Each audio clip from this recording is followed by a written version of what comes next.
أعوذ بالله من الشيطان الرجيم. بسم الله الرحمن الرحيم. الله لا إله إلا هو الحي القيوم لا تأخذه سنة ولا نوم له ما في السماوات وما في الأرض من ذا الذي يشفع عنده إلا بإذنه يعلم ما بين أيديهم وما خلفهم ولا يحيطون بشيء من علمه إلا بما شاء وسع كرسيه السماوات والأرض ولا يؤوده حفظهما وهو العلي العظيم. تمام قسم کی تعریفات اللہ رب العزت ہی کے لیے لائق و سزاوار ہے. حاضرین، اللہ رب العزت کے فضل و کرم سے آج اس تراویح کے اندر ہمارا تیسرا اور چوتھا پاؤ جو پارہ ہے وہ مکمل ہو گیا ہے، اور یہ بڑی خوش نصیبی کی بات ہے ہم تمام کے لیے کہ اتنا لمبا وقفہ، دن بھر کاروبار، مصروفیتیں اور تھکان اور تھکاوٹ کے باوجود بھی جو ہے ہم لوگ الحمدللہ تراویح کے اندر جمے رہے. اور رمضان کا یہ بابرکت مہینہ جس کا ایک ایک منٹ جو ہے ہمارے لیے قیمتی ہونا چاہیے. ویسے وقت جو ہے یہ اللہ تبارک و تعالیٰ کی بہت عظیم نعمت ہے. مومن کی زندگی کا ایک ایک لمحہ ویسے بھی جو ہے قیمتی ہی ہوتا ہے، لیکن رمضان کا یہ مہینہ جو سال میں صرف ایک مرتبہ ہمارے پاس میں آتا ہے، اور بقیہ کے 11 مہینے ہم لوگ جو ہے کاروبار میں، گھومنے پھرنے میں، سونے جاگنے میں اور نہ جانے کتنے کاموں کے اندر صرف کر دیتے ہیں.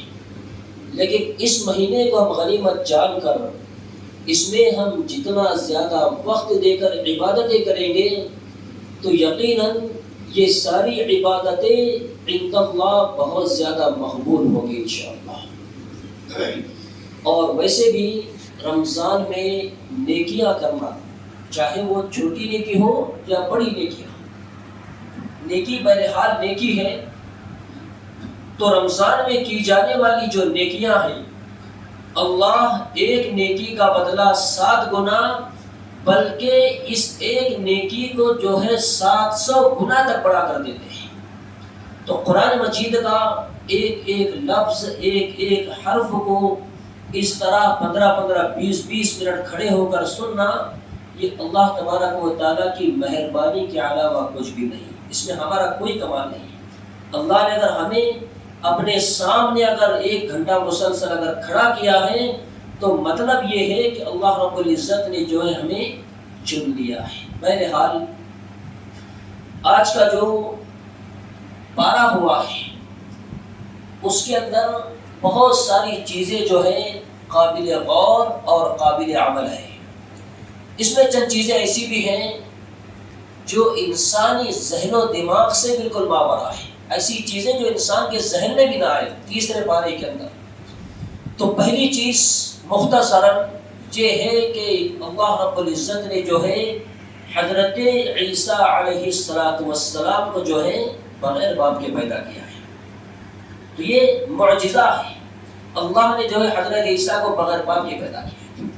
اور پھر انہی کی ماں کو اللہ رب العزت نے جو ہے ایسے موسم میں پھل دیا ہے کہ جس موسم کے اندر پھل کی کسی طرح کی کوئی امید نہیں کی جا سکتی. اس موسم میں پھل آنا بالکل ناممکن سی بات ہے، لیکن بے موسم میں اللہ رب العزت نے حضرت مریم علیہ السلام کو جو ہے پھل عطا کیا تھا.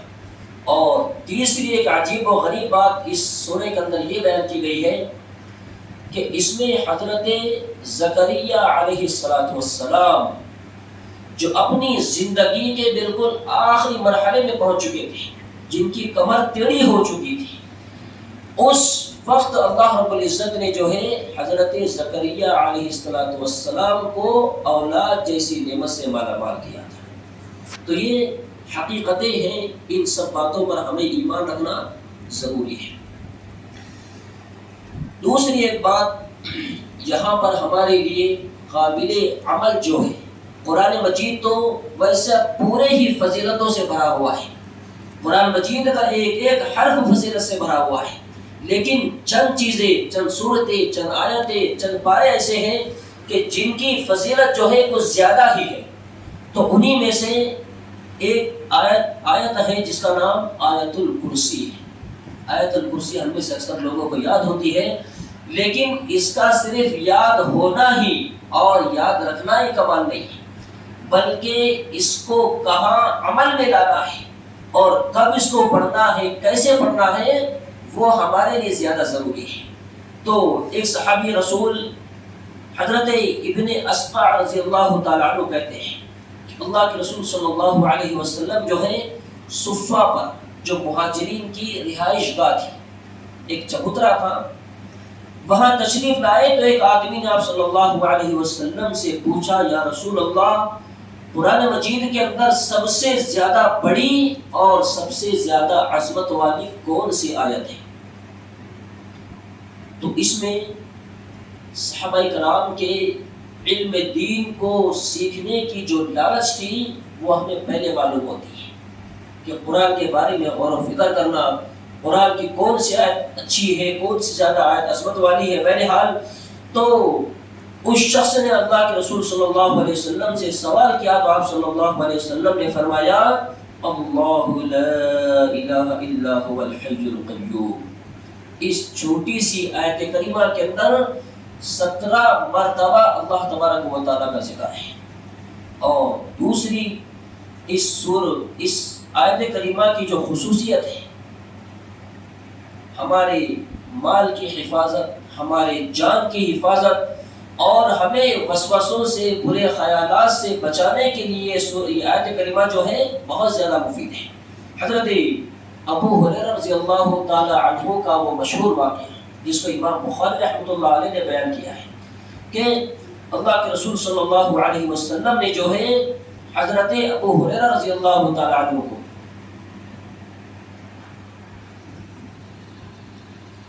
صدقۃ الفطر کے مال کے اوپر جو ہے نگراں مقرر کیا تھا۔ مختصراً میں بیان کروں گا۔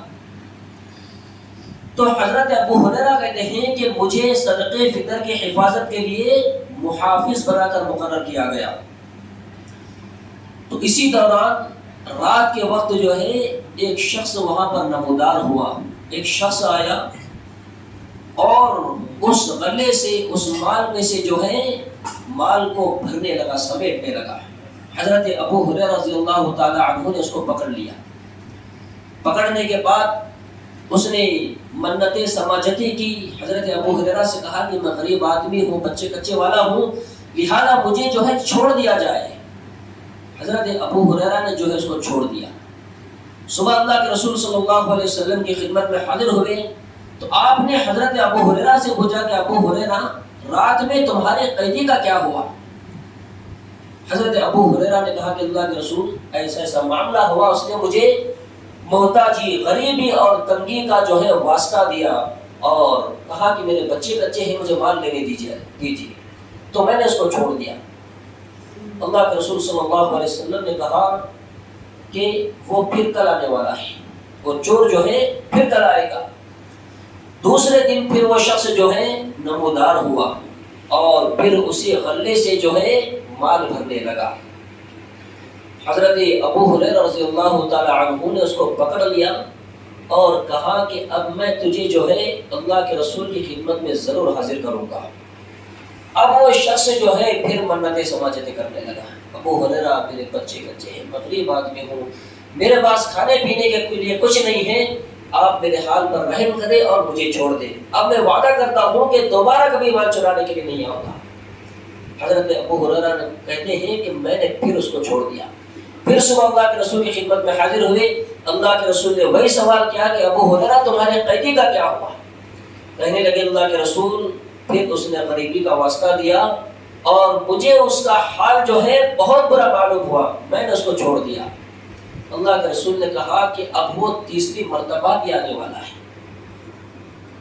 ابو ہریرہ پریشان ہوئے، اللہ کے رسول 2 مرتبہ ہو گیا، تیسری مرتبہ بھی آنے والا ہے۔ ابو ہریرہ کہتے ہیں کہ اللہ کے رسول کے کہنے کی وجہ سے مجھے یقین ہو گیا تھا کہ وہ چور پھر آنے والا ہے۔ چنانچہ تیسرے دن بھی وہ شخص جو ہے غلہ چرانے کے لیے جو ہے اس جگہ پر پہنچ گیا۔ اب وہاں پہنچنے کے بعد میں حضرت ابو ہریرہ نے جو ہے اس کو پھر پکڑ لیا۔ اب کہا کہ اب تیرا کوئی بہانہ چلنے والا نہیں، اب میں تجھے جو ہے ضرور اللہ کے رسول صلی اللہ علیہ وسلم کی خدمت میں حاضر کروں گا۔ اب وہ شخص جو ہے ابو ہریرہ رضی اللہ تعالیٰ عنہ سے کہنے لگا کہ دیکھ، میں تجھے جو ہے کچھ قیمتی چیزیں دیتا ہوں، ایسی چیزیں جو تجھے ہر مرتبہ جو ہے شیطانی وسوسوں سے، برے خیالات سے، تیری مال کی حفاظت کرنے سے، سارے معاملات میں تیری مددگار ثابت ہوگی۔ چند کلمات ہیں، وہ کلمات میں تجھے سکھا دیتا ہوں، تو مجھے چھوڑ دے۔ اب اس نے جو ہے حضرت ابو ہریرہ رضی اللہ تعالی عنہ کو جو ہے آیت الکرسی کے بارے میں بتلایا کہ ابو ہریرہ آیت الکرسی پڑھا کر تیرے جان کی، تیرے مال کی، تیرے ہر چیز کی حفاظت کے لیے اللہ جو ہے فرشتے کو مقرر کر دے گا۔ حضرت ابو ہریرہ نے پھر اس کو چھوڑ دیا۔ اب پھر صبح ہوئی، اللہ کے رسول کی خدمت میں حاضر ہوئے۔ اللہ کے رسول صلی اللہ علیہ وسلم سے پھر وہی سوال جواب ہوا۔ آپ صلی اللہ علیہ وسلم سے جب کہا گیا تو آپ نے کہا کہ اس نے کیا سکھایا تم کو، کیا بات بتلائی؟ تو حضرت ابو ہریرہ کہنے لگے اللہ کے رسول، اس نے مجھے آیت الکرسی سکھائی ہے۔ آپ صلی اللہ علیہ وسلم نے کہا کہ ہاں اس نے بالکل سچ کہا ہے، لیکن وہ خود جھوٹا ہے، اس نے تجھے سچی بات بتلائی ہے۔ اور کیا تجھے معلوم ہے کہ 3 راتوں میں تیرا واسطہ جو ہے کس شخص کے ساتھ میں پڑا تھا؟ کون تھا وہ چور جس نے تجھے کلمات سکھائے؟ حضرت ابو ہریرہ کہنے لگے اللہ کے رسول مجھے نہیں معلوم۔ آپ صلی اللہ علیہ وسلم نے کہا کہ وہ جو ہے شیطان تھا۔ تو اس حدیث مبارکہ سے یہ بات ہمیں معلوم ہوتی ہے کہ آیت الکرسی کے اندر اللہ رب العزت نے جو ہے وہ تاثیر رکھی ہوئی ہے۔ اس بات پر ہم ذرا غور کریں، آیت الکرسی کے اندر اللہ رب العزت نے تاثیر رکھی ہوئی ہے، ورنہ قرآن مجید کی کسی بھی آیت کے بارے میں ہمارا یہ خیال ہونا کہ اس آیت کریمہ میں بذات خود جو ہے تاثیر ہے، اور اس آیت کو لٹکانے کی وجہ سے، گلے میں باندھنے کی وجہ سے، اس کے اثر سے جو ہے ہمیں فائدہ ہوگا، یہ عقیدہ، یہ عمل ہمیں جو ہے شرک تک پہنچا سکتا ہے۔ تو بذات خود کسی چیز میں کوئی تاثیر نہیں ہے، اس میں تاثیر رکھنے والی ذات اللہ رب العالمین کی ذات ہے۔ بعض دفعہ انسان پڑھ کر سو جاتا ہے، لیکن شیطانی خیالات، برے خیالات اور مال کی چوری وغیرہ سب ہو جاتا ہے، لیکن یقین اور ایمان کی کمزوری کی وجہ سے جو ہے اللہ رب العزت اس وقت انسان کو جو ہے آزمائش کے اندر ڈال دیتے ہیں۔ تو اس کا خاص خیال رکھیں۔ اور دوسری ایک بات، اگر ہمیں قرآن و سنت کی تعلیم اگر کسی سے بھی ملتی ہو، اب یہ تو شیطان مردود جو اللہ اور اس کے رسول، اسلام اور مسلمانوں کا دشمن، اس نے جب یہ بات حضرت ابو ہریرہ کو بتلائی، آپ صلی اللہ علیہ وسلم نے اس کی بات کی تصدیق کی اور کہا کہ اس نے سچ کہا ہے۔ تو قرآن و سنت کے احکامات بتلانے والا چاہے وہ جو بھی ہو، اور قرآن و سنت سے ہٹ کر ہمیں کسی بھی چیز کو بتلانے والا، چاہے وہ جتنا بڑا علامہ ہو، جتنا بڑا مفتی ہو، جتنا بڑا وہ امام ہو جائے، اگر اس کی بات اگر قرآن و سنت کے خلاف ہے تو اس کی بات کو قرآن و سنت کے مقابلے میں جو ہے جوتی کی نوک پر رکھ دی جائے، اس کو قبول کرنا نہیں ہے۔ لیکن صحیح بات اگر ہے جو قرآن و سنت سے ثابت ہوتی ہے، اس پر عمل کرنا ہمارے لیے ضروری ہے۔ اسی طرح کی اور ایک روایت ہے، مختصراً وہ بھی ہمارے کام آ سکتی ہے۔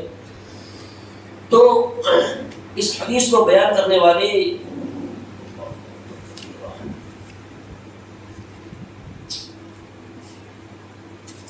حضرت ابی بن کعب رضی اللہ تعالیٰ عنہ ہیں، فرماتے ہیں کہ ان کے پاس کھجوروں کے گودام تھے، مال جو ہے بہت زیادہ جمع تھا۔ تو ایک روز جو ہے انہوں نے کھجوروں میں کچھ کمی محسوس کی، ان کے کھجور جو ہے کم ہو گئے، چوری ہو گئے۔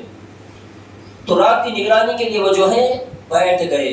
اچانک انہوں نے دیکھا کہ ایک بالغ لڑکے کی شکل میں جو ہے کوئی آیا ہوا ہے، بالغ لڑکا ہے، یعنی 14، 15، 18، 20 سال کا نوجوان جو ہے آیا اور اس نے سلام کہا السلام علیکم، تو حضرت ابی بن کعب نے کہا کہ وعلیکم السلام، اور اس سے پوچھا تو جن ہے یا انسان ہے؟ اس نے جواب دیا کہ میں جن ہوں، میں جن ہوں۔ حضرت ابی بن کعب نے کہا اچھا اپنا ہاتھ دکھاؤ، اس کا ہاتھ دیکھنے کے لیے کہا، تو ابی بن کعب نے ہاتھ دیکھا تو اس کا ہاتھ جو ہے کتے کی ہاتھ کی طرح تھا، ہاتھ جو ہے کتے کی ہاتھ کا طرح تھا، اس پر بال بھی لگے ہوئے تھے۔ حضرت ابی بن کعب نے تعجب سے کہا کیا جن ایسے ہی ہوتے ہیں؟ کیا جن ایسے ہی ہوتے ہیں؟ اس نے جواب دیا ہاں، اور جنوں کو معلوم ہے کہ ان میں میرے جیسا طاقتور کوئی نہیں ہے۔ اب اس کے بعد میں حضرت ابی بن کعب نے پوچھا یہاں کیسے آنا ہوا، تم یہاں پر کیوں آئے ہو؟ تو جن نے کہا کہ ہمیں پتا چلا تھا کہ تم صدقہ کرنا جو ہے پسند کرتے ہو، ہمیں معلوم ہے کہ تم سخی ہو، تمہارے پاس مال و دولت ہے اور تم صدقہ و خیرات جو ہے کرتے رہتے ہو، لہذا تمہارے کھانے سے اپنا حصہ لینے کے لیے آیا ہوں۔ حضرت ابی بن کعب نے پوچھا ہمیں یعنی انسانوں کو کون سی چیز تم سے محفوظ رکھ سکتی ہے؟ جن جو ہے یہ ایسی عجیب و غریب مخلوق ہے، اللہ نے اس کو بہت زیادہ طاقت دی ہوئی ہے، جنات کی طاقت کا کوئی اندازہ نہیں، اللہ کے مقابلے میں تو کوئی مخلوق آ ہی نہیں سکتی۔ لیکن دنیاوی مخلوقات میں اگر ہم دیکھیں تو جنات کی طاقت کا کوئی مقابلہ نہیں ہے۔ حضرت سلیمان علیہ السلام نے اپنے دور میں جو مسجد تعمیر کروائی تھی، مسجد اقصی جو ملک شام کے اندر ہے، تو اس مسجد کو جب سائنسدانوں نے دیکھا تو وہ اس بات کے بارے میں ششدر رہ گئے، حیران رہ گئے کہ اتنے بڑے بڑے پتھر اتنے اونچے مقام تک پہنچانے کے لیے آج تک دنیا میں کوئی بھی مشین بنی نہیں، اتنے بڑے پتھر اتنے اونچی عمارت پر کیسے پہنچ گئے؟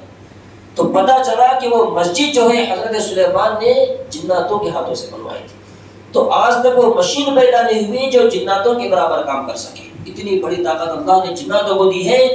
تو ان جناتوں سے بچنے کے لیے کون سی ایسی چیز ہے کہ جس سے ہم اپنے آپ کو محفوظ کر لیں؟ تو اس جن نے جو ہے حضرت ابی بن کعب رضی اللہ تعالی عنہ کو بتلایا کہ سورہ بقرہ کے اندر ایک آیت کریمہ ہے جس کا نام آیت الکرسی ہے، اللہ لا الہ الا هو الحی القیوم۔ حضرت ابی بن کعب نے کہا ہاں میں اس کو پڑھ سکتا ہوں۔ جن نے کہا کہ جب تو صبح کے وقت اسے پڑھے گا تو شام تک ہم سے پناہ میں آ جائے گا، اور جب شام کو پڑھے گا تو صبح تک پناہ میں آ جائے گا۔ حضرت ابی بن کعب کہتے ہیں کہ صبح ہوئی تو میں رسول اللہ صلی اللہ علیہ وسلم کی خدمت میں حاضر ہوا اور سارا واقعہ میں نے آپ صلی اللہ علیہ وسلم کو بتلایا، تو آپ صلی اللہ علیہ وسلم نے یہ سن کر فرمایا کہ خبیث نے صحیح کہا ہے، جنات جو ہے خبیث ہوگا۔ آپ صلی اللہ علیہ وسلم نے کہا کہ اس نے جو ہے تجھے صحیح رہنمائی کی ہے۔ تو یہ آیت الکرسی کی فضیلت ہے جس کو ہر فرض نماز کے بعد بھی پڑھنے کی فضیلت ہے، اور سوتے وقت میں جاگتے وقت میں مال کی حفاظت کرنے کے لیے بہت سارے مقامات پر آیت الکرسی کا پڑھنا ہمیں فائدہ پہنچا سکتا ہے۔ لہذا کوشش کریں کہ اس ماہ مبارک کے اندر ہم جو کچھ بھی پڑھیں سیکھیں اس کو اپنی بقیہ زندگی میں عمل میں لانے کی کوشش کریں۔ اللہ تعالیٰ سے میں دعا کرتا ہوں الہ العالمین قرآن مجید کو پڑھنے، سننے، سنانے اور اس پر عمل کرنے اور اس کے سارے حقوق کو اچھے ڈھنگ سے ادا کرنے کی ہمیں توفیق عطا فرمائے۔ اللہ رب العالمین ہم یہاں پر جس بھی مقصد سے بیٹھے ہوئے ہیں اللہ ہمیں اپنے اس مقصد میں کامیاب ہونے کی بھی توفیق عطا فرمائے۔ اب آخر دعوانا